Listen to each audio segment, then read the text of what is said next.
जे आपल्या जीवनाला खरोखर कलाटणी देणारा टर्निंग पॉइंट ज्याला म्हणतात ना, अशा काही गोष्टी जीवनात सतत होत राहतात.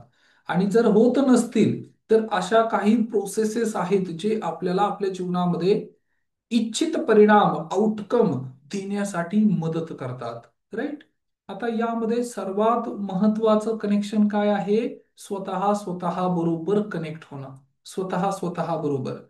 जसं गॅजेट्स, मोबाईल्स किंवा इन्स्ट्रुमेंट्स कितीही कॉस्टली असले, परंतु ते तोपर्यंत कार्य करत नाही जोपर्यंत त्यांना एक छोटस दुसरं इक्विपमेंट ज्याला चार्जर म्हणतात ते कनेक्ट होत नाही. जोपर्यंत चार्जिंग होत नाही, charging in the sense energy ते कलेक्ट करत नाही, तोपर्यंत जीवनामध्ये परिवर्तन आणि बदल घडत नाही. राईट. आणि यावर स्पिरिच्युअल रियालिटी म्हणून एक मूवी आहे.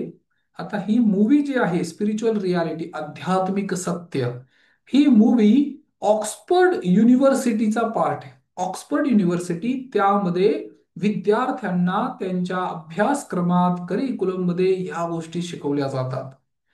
काय शिकवलं जातं? की स्वतःच नो दाय सेल्फ. हा जो फार मोठा एक सिद्धांत आहे की स्वतःला ओळखा.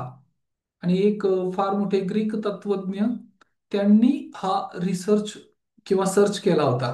तत्वज्ञ होते ते, की स्वतःला ओळखा. आणि हे जे स्वतःचं ज्ञान प्राप्त करायचं आहे आणि जे कनेक्ट करायचं आहे एकमेकांना, एनर्जी, ऊर्जा, शक्ती, एनर्जी, व्हायब्रेशन, फ्रिक्वेन्सी हे अपलिफ्ट करायचे आहेत. जशा तुमच्या फ्रिक्वेन्सी असेल त्या गोष्टी तुमच्या जीवनामध्ये तुम्ही आकर्षित करत आहात. आता ह्या क्षणाला, सत्य परिस्थितीला जर तुम्ही तुमच्या जीवनामध्ये प्रेम, शांती, आनंद, सॅटिस्फॅक्शन, समाधान किंवा जे तुमचे डिझायर गोल आहेत, धनसंपत्ती, जे इच्छित परिणाम किंवा आउटकम, ऑर्डर्स, बिझनेस, जे पण काही तुम्ही आकर्षित करत आहात, it is just because of your frequency. तुम्ही ज्या फ्रिक्वेन्सीला व्हायब्रेट करत आहात त्यानुसार ह्या गोष्टी तुमच्या जीवनामध्ये आकर्षित होत आहेत. राईट. तर आज आपण याविषयी थोडंसं मेडिटेशन पण करणार आहोत, जेणेकरून पुन्हा आपल्याला स्पिरिच्युअल हिलिंग. स्पिरिच्युअल हिलिंग म्हणजे काय? हिलिंग ह्या शब्दाचा अर्थ होतो की स्वतःला बरं करणं. स्वतः ज्या घाव किंवा ज्या जखमा आहेत यांच्यावर पुन्हा काम करणं. तर ते आपण करणार आहोत. आणि यासाठी सर्वात महत्वाचा रोल जर कुणाचा, रोल प्ले ज्याला म्हणतात ना, हा रोल प्ले कुणाचा आहे माहितीये? इमोशनचा. जे इमोशन आता आपल्या जीवनात आहेत, हे इमोशन, ह्या फिलिंग यामध्ये फार फार फार महत्वाचा रोल प्ले करतात. उदाहरणार्थ, आपण ह्या गोष्टीवर चर्चा केलेली होती की पॉवर वर्सेस फोर्स. एक आहे पॉवर आणि दुसरं आहे फोर्स. या पॉवर वर्सेस फोर्स ज्यामध्ये चमत्कारिक बदल आपल्याला पाहायला मिळतात. चमत्कारिक बदल, पॉवर आणि फोर्स. फोर्सफुली ज्या काही गोष्टी आपण करत आहोत आणि काही गोष्टी आहेत ज्या खरोखर आपली शक्ती आहे. मग आपली शक्ती काय आहे? आपली शक्ती आहे स्वतःला ज्यावेळेस व्यक्ती कनेक्ट होत जाईल त्यावेळेस त्याच्या आतील अद्भुत आणि दिव्य शक्ती जागृत व्हायला सुरुवात होते. राईट. तर स्पिरिच्युअल रियालिटीचा हा एक पार्ट आहे जो आपण पाहणार आहोत. आणि अशाच बऱ्याच काही गोष्टी आहेत ज्या आपल्या जीवनामध्ये परिवर्तन आणि बदल घडवतात. राईट. काही व्हिडिओज पण मी शेअर करेन तुमच्या बरोबर आणि काही मेडिटेशन पण आहेत. आता मेडिटेशन, ध्यान, काही व्यक्तींबरोबर ज्यावेळेस मी चर्चा करतो, मेडिटेशन हा शब्द फक्त ऐक्यू आहे. आता ऐक्यू, राईट, ध्यान करायला हवं. पण ध्यान म्हणजे काय? ध्यान म्हणजे फोकस, लक्ष. आणि हे जे ध्यान आहे किंवा हे ज्या एनर्जी आहेत ह्याच्या वेळेस आतून बाहेर पडतात त्यावेळेस चित्त विचलित होत जातं, डिस्ट्रॅक्ट होत जातं. परंतु हेच ध्यान एकाग्र, कॉन्सन्ट्रेशन, हा शब्द तुम्ही ऐकला असेल की एकाग्रता वाढवा. परंतु ही एकाग्रता कशी वाढवायची? यासाठी व्हिज्युअलायझेशन, क्रिएटिव्ह व्हिज्युअलायझेशनचा अर्थ काय होतो? की मला माझ्या जीवनामध्ये जे प्राप्त करायचं आहे त्यासाठी मला क्रिएटिव्हिटी करावी लागेल. Right? Most of the time बऱ्याच व्यक्तींना मी जर एक प्रश्न विचारला ना, की तुम्हाला तुमच्या जीवनामध्ये आउटकम काय हवं आहे, तर बरेच व्यक्ती एक गोष्ट किंवा त्याचा पाढाच लावतात, की मला माझ्या जीवनात काय नको आहे. राईट? काय नको आहे याचा अर्थ असा नाही होत की काय हवं आहे. बऱ्याच वेळा ह्याच गोष्टी दिवसभरात बरेच व्यक्ती, माता भगिनी, महिला गृहिणी, ते सुद्धा हेच करतात. तुम्ही जर त्यांना बारकाव्याने जर ऑब्झर्व केलं असेल, एखाद्या घरात जे महिला आहे, माता भगिनी आहे, तर सकाळपासून संध्याकाळपर्यंत त्यांचा सेल्फ टॉक चालू असतो. आणि यामध्ये अनवॉन्टेड, नको असलेल्या गोष्टी, घटना, चिंता, वरीज, अँक्साइटी आणि गिल्ट, या काही गोष्टी त्या सतत सतत सतत सतत त्याचा पुनरुच्चार होत राहतो. आणि जर टीव्हीचं ऍडिक्शन असेल, मालिका, सिरियल, अजून काही गोष्टी असतील, तर त्याच्यात भर पडतच आहे. कळालं? आता हा जो सुसंवाद आहे, हा सुसंवाद आपल्याला ट्रान्सफॉर्म करायचा आहे. कशामध्ये? की मला काय हवं आहे. आणि यासाठी ह्याच्या चित्त जे बाहेर चाललेलं आहे ना, हे कॉन्सन्ट्रेट करून पुन्हा आतमध्ये घ्यावं लागेल, एकाग्र करावं लागेल. आणि ही एकाग्रता वाढण्यासाठी हे 13 मिनिटाचं, 12 मिनिटाचं, 5 मिनिटाचं मेडिटेशन फार फार महत्वाचं आहे. एक असतं गाइडेड मेडिटेशन, ज्यामध्ये तुमच्या कानांवर, म्हणजे आपण ते श्रवण करतो काय, पॉझिटिव्ह थॉट्स किंवा अ, अशा गोष्टी ज्या आपल्या जीवनामध्ये आपल्याला इन्स्पायर करतील, प्रेरणा देतील, अशा गोष्टी आपण श्रवण करतो.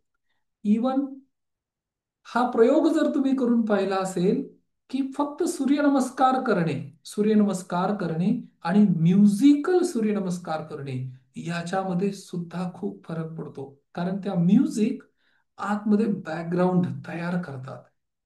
वॉकिंग करत असाल, जॉगिंग करत असाल किंवा वर्कआउट करत असाल, तर त्यामध्ये ते सॉफ्ट म्युझिक प्ले केलं जातं. इवन काही विद्यार्थी अभ्यास करताना सुद्धा एक सॉफ्ट म्युझिक, किंवा ऑफिसेसमध्ये सुद्धा, बऱ्याच कार्यस्थळी सुद्धा आता एक बॅकग्राऊंड म्युझिक प्ले करतात. का?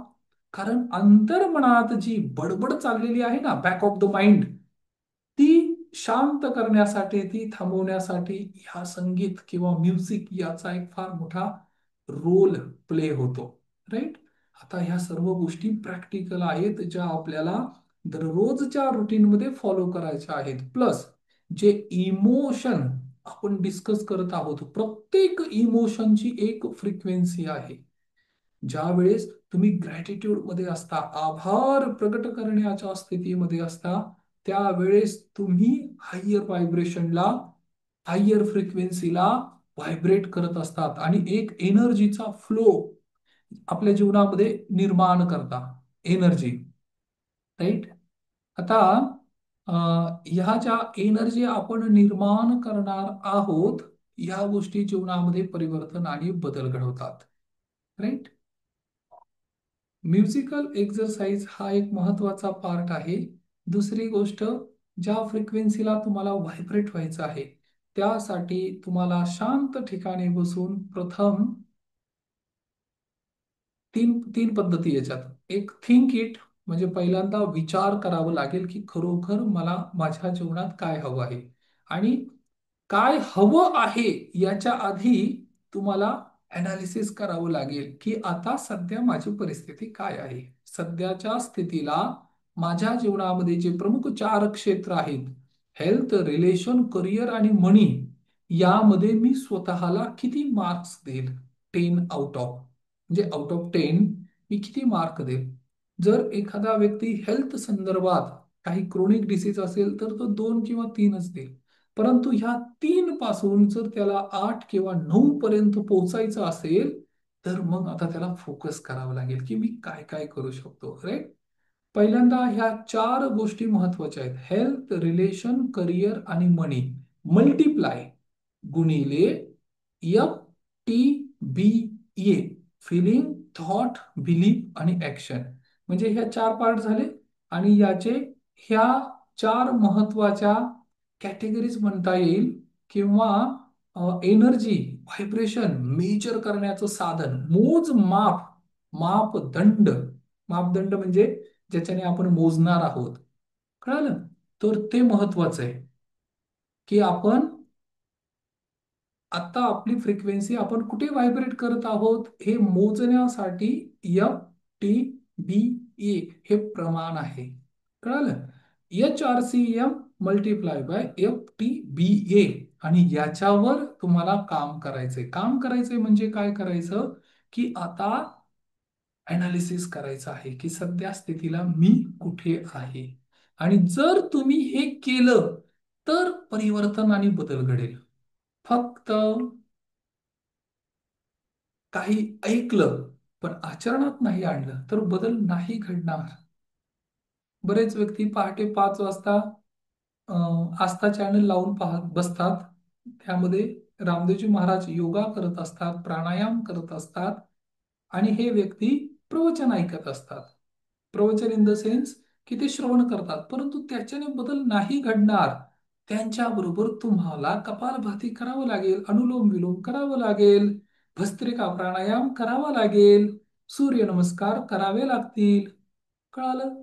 त्यानंतर परिवर्तन, आणि ते जे काही फॉलो करायला सांगतील डाएट वगैरे, ते फॉलो करावं लागेल. जीवनामध्ये त्या गोष्टी आचरणात आणाव्या लागतील. आता मी जर हा सेशन घेत आहे तर याच्या आधी अर्धा तास माझा प्राणायाम झालेला आहे. श्री श्री रविशंकरजी गुरुजी यांचा आर्ट ऑफ लिव्हिंग हा एक कोर्स आहे, राईट. आणि त्यामध्ये सुदर्शन क्रिया ही शिकवली जाते. कनिष्ठ, मध्यमा, ज्येष्ठ हे 3 प्राणायामाचा तो संच आहे. त्याच्यानंतर कपालभाती सुद्धा त्याच्यात आहे, ओंकार प्राणायाम सुद्धा त्याच्यात आहे. आणि हे का करायचं? कारण कोहेरन्स ब्रीदिंग हा एक पार्ट होता. हा एक कन्सेप्ट आपण शिकलेलो आहोत, कोहेरन्स ब्रीदिंग. कोहेरन्स ब्रीदिंग म्हणजे काय? की श्वासांची एक अशी गती किंवा लय, सूर, ताल निर्माण होतो की त्यावेळेस LST, लॉजिक, स्पेस आणि टाइम याच्या बियॉन्ड व्यक्ती जातो. ध्यानामध्ये ह्या गोष्टी घडतात. बऱ्याच वेळा संकल्प सिद्ध होण्याचं जे मेन मूळ कारण आहे ना, हे काय माहितीये? त्या व्यक्तीची एकाग्रता, कॉन्सन्ट्रेशन आणि श्वासांबरोबर तो झालेला एकरूप. काही व्यक्ती जर 3 दिवसाचं मौन मौन साधना असते किंवा मेडिटेशन असतं, विपश्यना असते. विपश्यना केल्यानंतर बऱ्याच व्यक्तींचे अडकलेले, स्टक झालेली बरीच मोठमोठी कामं रिलीज होतात. इवन काही व्यक्ती असे पण आहेत. अ, हा सब्जेक्ट फार महत्वाचा आहे. आता आपण ध्यान करणार आहोत म्हणून त्याच्या आधी काही गोष्टी मी क्लिअर करतो. विपश्यना, गोयंका गुरुजी जे ब्रह्मदेश म्हणतात रंगून त्यावेळेचा, तर म्यानमार त्या ठिकाणी गेले होते, म्हणजे काही त्यांच्या व्यापारानिमित्त, आणि तिथे त्यांना ही प्रोसेस, ही विद्या शिकायला मिळाली, विपश्यना. तर त्यामध्ये जे फाउंडर आहेत त्यांच्यावरचे, त्यांचे गुरुजी किंवा ज्यांनी कोच, ज्यांनी त्यांना हे शिकवलं, त्यांनी ही विद्या कुणाकडून शिकली माहितीये? एका शेतकऱ्याकडून. शेतकरी, फार्मर. फार्मर जो शेती करणारा साधारण शेतकरी आहे, त्याच्याकडून ही विद्या शिकली. कुठली? विपश्यना. आणि ते ज्यावेळेस त्याच्याकडे गेले तर ते म्हणाले 10 दिवसाचा वेळ द्यावा लागेल. आणि 10 दिवस ते म्हणाले मला कसं शक्य, ऑफिसमधून सुट्टी नाही मिळणार. ते म्हणाले ठीक आहे, पण प्रयत्न कर, ज्या वेळेस मिळेल त्यावेळेस. जर 10 दिवसाला ह्या नियमांचं पालन केलं तरच ही प्रोसेस मी तुला शिकवेन. आणि खरोखर मग त्यांनी काय केलं, विचार केला, असं न तसं जॉबमध्ये मला तेवढा इंटरेस्ट किंवा सॅलरी तेवढी मिळत नाहीये आणि उदरनिर्वाह पण होत नाहीये, परंतु जीवनात ही अनमोल विद्या आहे, एकदा तरी ट्राय करून पाहू ना. आणि म्हणून त्यांनी काय केलं, डायरेक्ट ते सुट्टीचा अर्ज लिहिला, परमिशन मिळेल नाही मिळेल, आणि डायरेक्ट गेले. आणि तिथे हा पूर्ण 10 दिवसाचा संकल्प किंवा 10 दिवस मौन साधना केल्यानंतर त्यांना वाटलं आता कदाचित माझा जॉब असेल नसेल काही हरकत नाही, आता मला काहीतरी नवीन शोधावं लागेल. तर ते ऑफिसमध्ये गेल्याबरोबर काय चमत्कार झाले माहिती? त्यांना कोणी काही बोललं नाही, अप्रिशिएशन झालं, स्तुती झाली, आणि प्रमोशन झालं. त्यांना अजून काही डिपार्टमेंटचा हेड बनवण्यात आलं. कारण त्यांच्यामध्ये तेवढी ती क्षमता विकसित व्हायला सुरुवात झाली, आणि त्यांनी पाहिलं की आतापर्यंत ह्या व्यक्तीने जे काही काम केलेलं आहे हे युनिक आहे, प्रामाणिकपणा आहे, आणि त्याच्यामध्ये प्रमोशन आणि ग्रोथ झाले. हे ज्या क्षणी त्यांनी अनुभवलं, त्यावेळेस तेव्हापासून त्यांनी स्वतः हे शिबिर घ्यायला सुरुवात केली. आणि त्यांच्याकडे मग गोयंकाजी, जे विपश्यनाचं जे नाव आहे एस. एन. गोयंकाजी, यांनी त्यांच्याकडनं विपश्यना शिकले किंवा त्यांना योग आला. आणि एस. एन. गोयंकाजी त्यांच्याकडे काय गेले माहितीये? फक्त त्यांना हेल्थ इश्यूज होते, आजारपण होतं, मायग्रेन होता, अर्ध डोकं दुखायचं, वेदना व्हायच्या तीव्र, असा काहीतरी एक तो डिसीज ज्याचा मेडिकल सायन्समध्ये उपचार नाही. परंतु त्या निमित्ताने की याच्यावर काही रिझल्ट मिळेल का, आणि त्यावेळेस ते गुरुजी म्हणले, अरे हे तर फक्त भौतिक वेदना आहेत, ह्या शारीरिक वेदना आहेत, पण ह्या शारीरिक वेदनेच्या पलीकडे ही जी विद्या आहे ती तुला घेऊन जाईल. आणि खरोखर त्यानंतर विपश्यना पूर्ण विश्वामध्ये अजून तीव्र गतीने वाढत गेली. विपश्यना इन द सेन्स, जशी स्थिती आहे तसं स्वतः स्थिर, अविचल, अधिष्ठान. भगवान बुद्ध जे म्हणतात ना, अधिष्ठान, अधिष्ठान म्हणजे काय? एक आसन जे तुम्ही ग्रहण केलेलं आहे, अविचल स्थितीमध्ये त्यामध्ये बसून तुम्हाला एकाग्रत व्हायचंय. राईट? आता ह्या छोट्या छोट्या छोट्या प्रोसेस आहेत. सर्वसामान्य नागरिक, ज्याला गृहस्थ म्हणता येईल, माता भगिनी, ज्यांच्यावर रिस्पॉन्सिबिलिटी, जबाबदारी आहेत, परंतु जीवनामध्ये मी रिकमेंड करेन एकदा तरी विपश्यना करायला हवी. याच्यात तुमचा खूप फायदा आहे, खूप बेनिफिट आहे. एकदा तरी विपश्यना करा. परंतु ज्यांना नाही करता येत त्यांनी कमीत कमी थोड्या वेळ का असेना स्वतःसाठी देणं आवश्यक आहे. मग 1 तासाची झोप जरी कमी केली, हेच मी प्रत्येक व्यक्तीला रिकमेंड करतोय. काय सांगतोय की 100 वर्षाचं जर आयुष्य असेल, 50 वर्ष फक्त झोपण्यात घालवतोय आपण. आणि याच्यासाठी इथे नाही आलेलो आपण. कशासाठी आलेलो आहोत आपण इथे? आपण ऑलरेडी स्पिरिच्युअल बिंग आहोत, परंतु आपण एक्सपिरियन्स करायला आलो ह्युमन बिंग, मनुष्य. आणि त्यासाठी आपल्याला हा वेळ मिळालेला आहे. तुमची सर्व स्वप्न पूर्ण करण्यासाठी हा वेळ मिळालेला आहे. राईट? पुरुषार्थ करण्यासाठी हा वेळ मिळालेला आहे. मौत एक लंबी नींद है, नींद एक छोटी मौत है. दोन्ही नींदच आहेत, दोन्ही झोपच आहेत, निद्राधीनच व्हायचंय. परंतु एक झोप जी चिरकाल आहे, त्यानंतर कोणी तुम्हाला डिस्टर्ब करायला येणार नाही, उठवायला येणार नाही की आता जागे व्हा. कारण ती फार मोठी झोप आहे. आणि हु नोज त्याच्यानंतर योग कधी येईल, पुन्हा मनुष्य शरीर कधी प्राप्त होईल, ह्या सगळ्या गोष्टी पुढच्या आहेत. राईट? आता आता आपण त्याच्यावर चर्चा पण नाही करू शकत. परंतु दररोज तुम्ही सकाळी पहाटे जागे होता ना, तर ती जाग म्हणजे जाग येणं हा सुद्धा एक पुनर्जन्म आहे, नवीन जन्म आहे. मग सकाळी उठल्याबरोबर पहिल्यांदा जर काही यायला पाहिजे ना मुखात, तर ते यायला पाहिजे ग्रॅटिट्यूड, धन्यवाद. कशासाठी? आजचा दिवस पुन्हा मला प्राप्त झाला. कशासाठी प्राप्त झाला? मला माझे जे काही गोल आहेत किंवा ज्यासाठी मी इथं आलेलो आहे पृथ्वीवर, एक पृथ्वी लक्ष घेऊन मी आलेलो आहे ह्या पृथ्वीवर, ते प्राप्त करायचंय. कळालं? ते ग्रॅटिट्यूड ध्यान करण्यासाठी हा आभार व्यक्त करणं फार फार महत्वाचं आहे. राईट? ध्यान म्हणजे फक्त काही योगाची एक विशिष्ट क्रिया नाहीये. ध्यान म्हणजे आपली नैसर्गिक नॅचरल स्थिती आहे, ज्यामध्ये आपल्याला स्वतः बरोबर कनेक्ट व्हायचंय. नो दाय सेल्फ. सॉक्रेटिस, एक सुकरात म्हणतात हिंदीमध्ये, सॉक्रेटिस म्हणतात, हे एक तत्वज्ञ, ग्रीक तत्वज्ञ. आणि त्यांनी सांगितलं पहिलं, म्हणजे हे फार फक्त भारतात नाही, संपूर्ण विश्वामध्ये जिथं तत्वज्ञ होऊन गेलेले आहेत, साधू संत ऋषी मुनी सिद्ध बुद्ध बोधी, त्यांनी सगळ्यांनी हे सांगितलं. परंतु ज्या भारत भूमीत आपण जन्माला आलेलो आहोत, इथे ही परंपरा फार पूर्वीपासून, ही आध्यात्मिक भूमी आहे.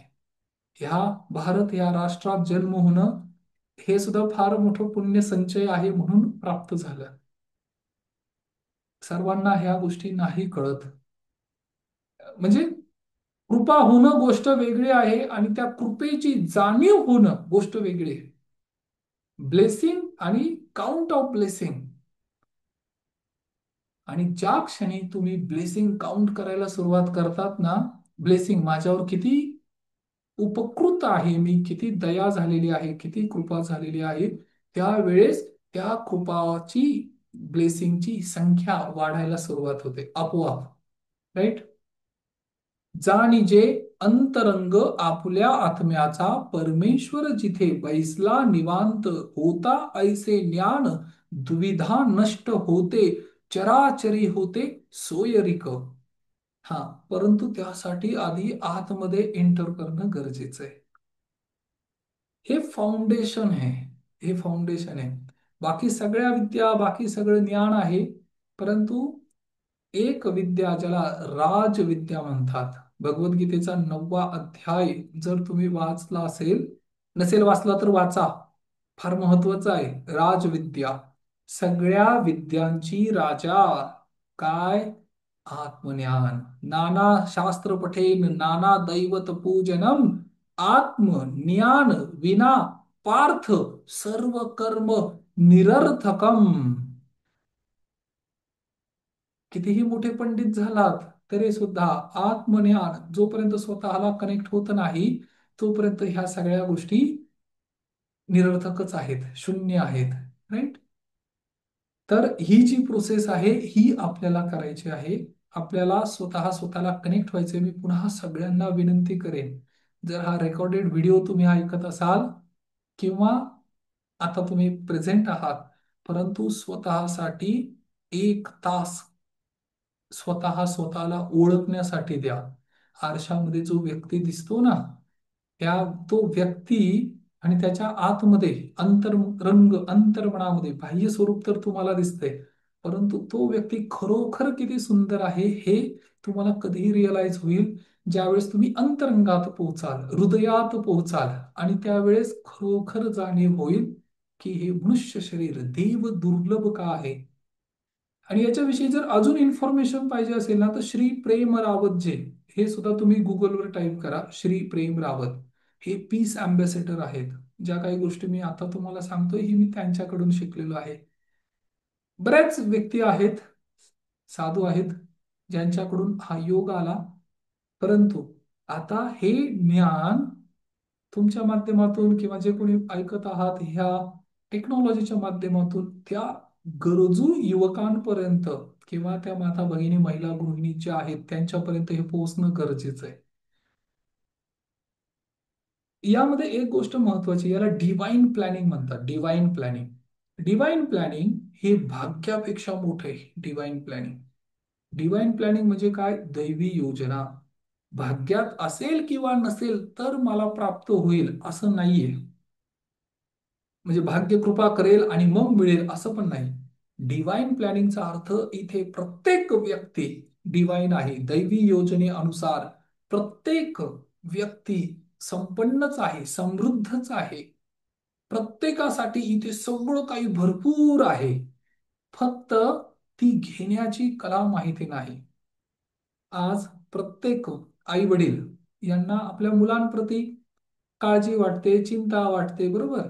किंवा भविष्यासाठी, किंवा मुली असतील तर त्यांच्या पुढच्या ज्या काही तरतुदी आहेत, त्यांचा विवाह किंवा त्यांचा संसार कसा चालेल वगैरे वगैरे सगळ्या गोष्टी. परंतु ही बेसिक गोष्ट डिवाइन प्लॅनिंग जर ते विद्यार्थी शिकले, ते मुलं किंवा मुली शिकल्या, तर त्यांच्या जीवनामध्ये सगळ्या बेस्ट गोष्टी घडत जातील. म्हणजे काय काय घडेल? त्यांचं एज्युकेशन बेस्ट होईल, त्यांना जॉब बेस्ट मिळेल, त्यांना लाईफ पार्टनर बेस्ट मिळेल, इच्छित वर वधू हे प्राप्त होऊ शकतं. परंतु हे कधी प्राप्त होईल माहितीये? इच्छित म्हणजे त्या आई वडिलांना आपल्या मुलांप्रती मुलींप्रती ज्या काळजी आहे, जी चिंता आहे, याच्यामध्ये ते काय करू शकतात? त्या मुला मुलींची ते मदत करू शकतात. कधी करू शकतात माहितीये? त्यासाठी आधी तुम्हाला स्वतः ह्या गोष्टी समजणं गरजेचं आहे, की डिवाइन प्लॅनिंग काय आहे, दैवी योजनेनुसार. मग दिवसभर जर मी फक्त चिंता करत असेल, वरी अँक्साइटी ह्या मोडमध्ये असेल, कदाचित धनसंपत्तीसाठी मी जर चिंता करत असेल किंवा दिवसभर काळजी करत असेल, मुला मुलींचं कसं होईल याची चिंता करत असेल सतत अंतर्मनामध्ये, बॅक ऑफ द माइंड, तर ती एनर्जी जी आहे ती एनर्जी डिझायर्ड एनर्जी नाहीये. त्याच्याने तुम्ही काही आकर्षित नाही करत. म्हणजे निगेटिव्हिटी आकर्षित कराल, पॉझिटिव्हिटी आकर्षित नाही करत. मग त्यासाठी काय करावं लागेल? स्वतः स्वतः बरोबर कनेक्ट व्हावं लागेल. स्वतः आधी ज्या घरामध्ये बऱ्याच वेळा असे पण काही फोन येतात मला, की सर मला शिकायचंय, मला प्रगती करायची आहे, मला कदाचित डॉक्टर व्हायचंय, मी नीटची तयारी करतोय, पण घरात वादविवाद आहेत, अभ्यासात लक्ष नाही लागत, मी काय करू आता? हे तरुण मुलं प्रश्न विचारतायत हा. तरुण. आणि मला एक गोष्टीचा आनंद होतो, की हे जे विद्यार्थी आहेत यांना बेसिक काही अंडरस्टँडिंग आहेत, हे 12वीचे विद्यार्थी. पण हे विद्यार्थी आता विचारतायत, की मी कॉन्सन्ट्रेशन आणि एकाग्रता करण्यासाठी काही टेक्निक आहेत का, आणि ती मुलं फॉलो करतायत. काही मुलांनी, विद्यार्थ्यांनी विदाऊट क्वेश्चन, विदाऊट डाऊट या सगळ्या गोष्टी फॉलो करायला सुरुवात केली, आणि ते मुलं 4 वाजता उठून प्रिपेअर होऊन 5 वाजता क्लासेसला जात आहेत. आहेत असे काही कोचिंग सेंटर्स इथे, जिथे ते मुलं अभ्यास करतायत. कळालं? हे का होऊ शकतं? कारण एक अवेअरनेस यायला पाहिजे अंतर्मनातून. फक्त थोडीशी जागृती मिळाली तरी सुद्धा परिवर्तन आणि बदल घडतो. प्रत्येक कुटुंबामध्ये ह्या गोष्टीची आवश्यकता आहे. कळालं? आणि याच्याबरोबर आता ज्या 4 गोष्टी आपण डिस्कस करत आहोत, feeling, thought, belief and action, या 4ही गोष्टी मल्टिप्लाय होतात जीवनाच्या ह्या 4ही क्षेत्रात, जे आपण बोललो, हेल्थ, रिलेशन, करिअर आणि मनी. कळालं? आणि खरोखर मुलांना जर काही द्यायचं असेल, मुलं ऑब्झर्वर आहेत. घरात जे काही चाललेलं आहे ते मुलं ऑब्झर्व करतात, निरीक्षण करतात, आणि मग ते त्यांच्या जीवनात उतरवायला सुरुवात होते. ज्या घरात हनुमान चालिसेचा पाठ होत असेल किंवा गणपती अथर्वशीर्ष होत असेल, संस्कृतचं उच्चारण होत असेल, मनन चिंतन ध्यान होत असेल, प्रत्येक व्यक्ती एकमेकांना रिस्पेक्ट देत असेल, आदर देत असेल, घरातील आई वडिलांचा आदर, सन्मान, मान, किंवा त्यांना काय हवं काय नको हे विचारपूस केली जात असेल, त्या घरातील वातावरण आपोआपच सकारात्मक पॉझिटिव्ह तयार होईल. आणि यालाच खरोखर कल्चर म्हणतात, यालाच संस्कृती म्हणतात. राईट? परंतु ह्या सगळ्यांचा जो बेस आहे, फाउंडेशन आहे, ते काय? नो दाय सेल्फ. पहिल्यांदा तुम्हाला स्वतः बरोबर कनेक्ट होणं गरजेचं आहे. बऱ्याच वेळा मी माझ्या प्रत्येक ट्रेनिंग सेशनमध्ये एकच गोष्ट सांगतोय, डोंट ट्राय टू रिझॉल्व. एखादा इश्यू, एखादा समस्या जर चाललेली असेल तर ती सॉल्व्ह करायच्या भानगडीत की बरेच व्यक्ती त्यामध्ये पूर्ण ऊर्जा शक्ती त्यांची लावतात. परंतु ज्या क्षणी तो प्रॉब्लेम सॉल्व्ह होतो ना, दुसरा प्रॉब्लेम अराईज होतो. कारण तुम्ही सेम फ्रिक्वेन्सीला व्हायब्रेट होत आहात. फ्रिक्वेन्सी तर बदलली नाही, तुम्ही टाइम बिंग तात्पुरतं सोल्युशन काढलेलं. मग काय करायचं? इव्हॉल्व करायचं. इव्हॉल्व म्हणजे काय? स्वतःच्या फ्रिक्वेन्सीवर काम करायचंय. रूट कॉज ऑफ डिसीज, मूळ कारण जे आहे ना, त्याच्यावर उपचार करा, त्याच्यावर काम करा. लक्षणांवर काम करून काही फायदा नाही. लक्षणं थोड्या वेळासाठी डिसअपिअर होतील, परंतु मूळ कारण तसंच आहे, पुन्हा उद्भवतील. Are you getting it? This is what one of the best thing ever to do. धनसंपत्तीसाठी, धनसंपत्ती हे फक्त चेक नाहीये, एक कागदाची करन्सी नाहीये, किंवा काही डॉलर नाहीयेत, म्हणजे काही नाणी नाहीयेत. करन्सीचा अर्थच काय होतो? करंट. करंट म्हणजे काय? प्रवाहित होणे. करंट असतो ना, बटन दाबल्यानंतर करंट येतो, तो प्रवाहित होणारा. बटन बंद केलं, स्विच ऑफ केलं, करंट स्टॉप. राईट. करन्सीचा अर्थ प्रवाहित होणारी, ती एक ऊर्जा शक्ती आहे. ऊर्जा शक्ती.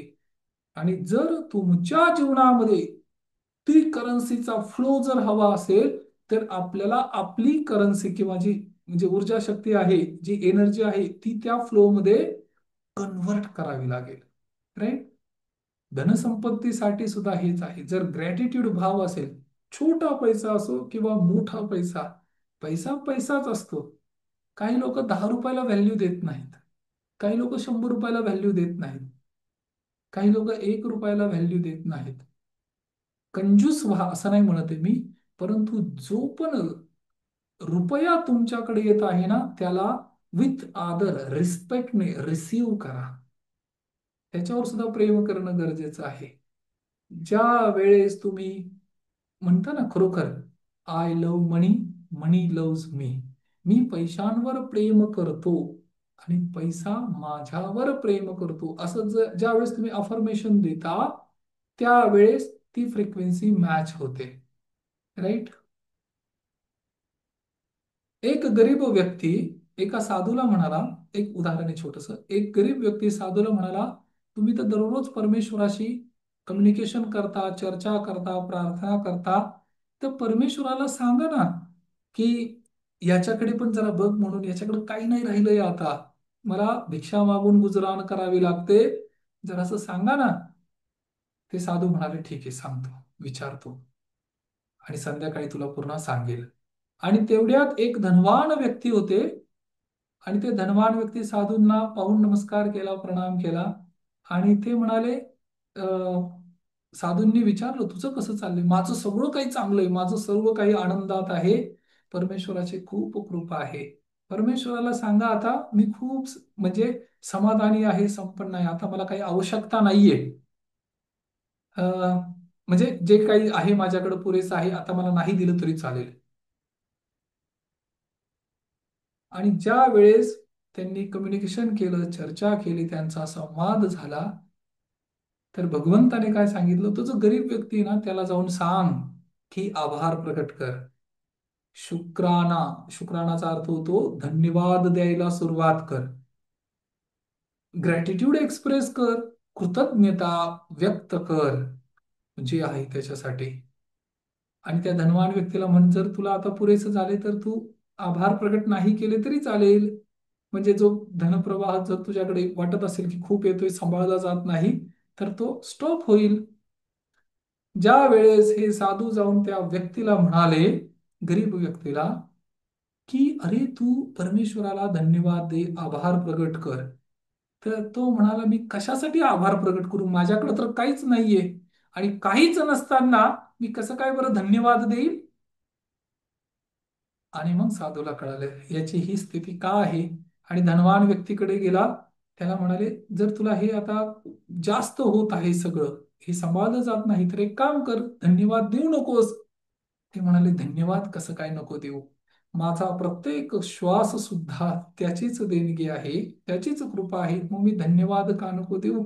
मी धन्यवाद दिल्याशिवाय राहूच शकत नाही. आणि मग त्या साधूला पण कळालं की याच्या जीवनामध्ये प्रचुर मात्रा का आहे, कारण कुठे ना कुठे हा कनेक्ट आहे, ती एनर्जी फ्लो होती, फ्रिक्वेन्सी मध्ये आहे, करन्सी मध्ये आहे.